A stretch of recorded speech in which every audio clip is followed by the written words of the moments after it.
I'm sorry, Anika. Kung hindi namin sinabi sa'yo agad ng daddy mo, totoong inampon ka namin. Hindi kasi kami magkaanak ng daddy mo noon. Kaya naghanap kami ng pwedeng ampunin. Pero minahal ka namin.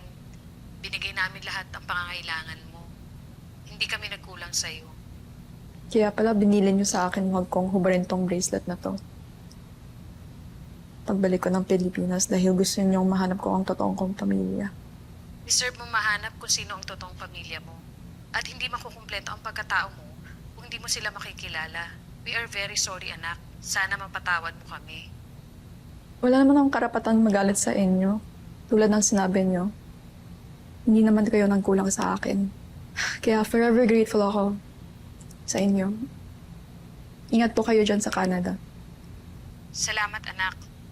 Sige na, kita na lang tayo pagbalik namin dyan. Sa wedding niyo ni Ruel.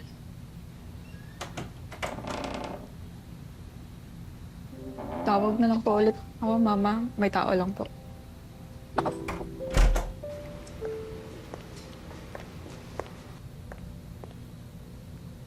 Anika, pwede ba tayong mag-usap? Ano pa ba? Malinaw na sa akin lahat. Anika, magkapatid tayo. At binilin sa akin ni Mama na hanapin kita kahit anong mangyari. At tignan mo, tadhana na ang gumagawa ng paraan para magkita tayo. Bakit niyo ako pinamigay? Ano? Para magamit niyo yung pera para sa boutique? Ganyan lang ba halaga ako sa inyo? Anika, may sakit ka sa puso ng bata ka. At si Mama wala siyang pera. At yung papa mo maagang namatay sa accident. Kaya hindi alam ng Mama natin kung saan siya kukuha ng pera para pa-operahan ka. Kaya nung may nag-offer na ampunin ka, at dalhin ka sa abroad, tinanggap niya yun. Kahit mawalay ka pa sa amin. Anika, yun ang totoo. Mahal na mahal ka ni Mama.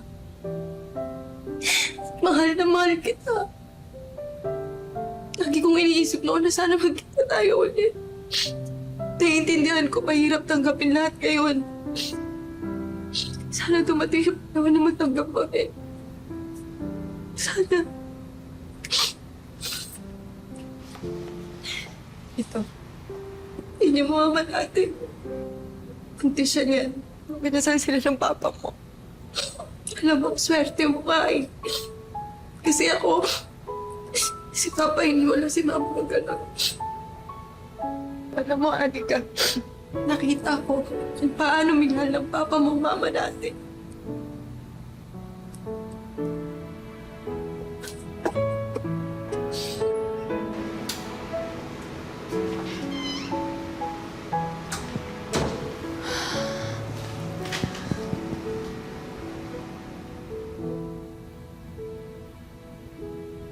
Kumain ka na ba?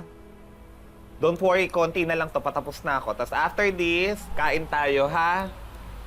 Uy, ito naman kinakausap ko, hindi sumasagot. Sis, okay ka lang ba?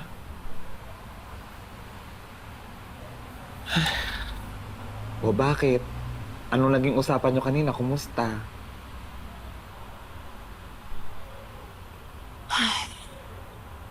Pinilin sa akin ni Mama na hanapin ko yung kapatid ko para makabawi ako sa kanya.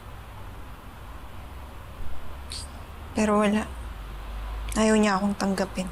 O di yun ang gawin mo. Bumawi ka sa kanya. At huwag mong titigilan hanggat hindi mo nakukuha ang loob niya. Diba?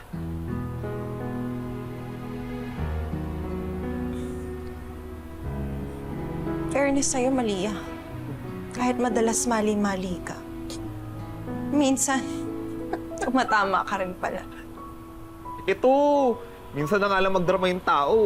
Naganyan mo pa. Uy, pero seryoso ako doon na. Alam mo yung design ng gown ni Anika? Siya yung gumawa nun. Talaga?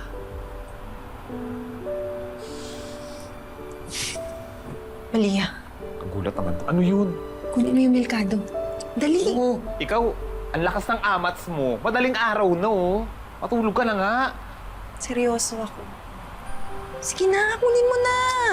O sige, sige na. Saglit.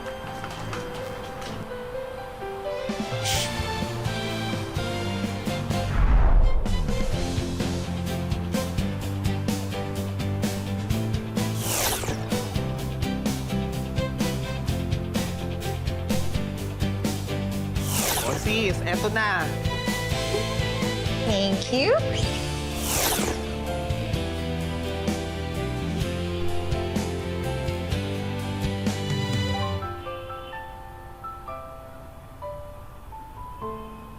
Oh my God! Sis, look.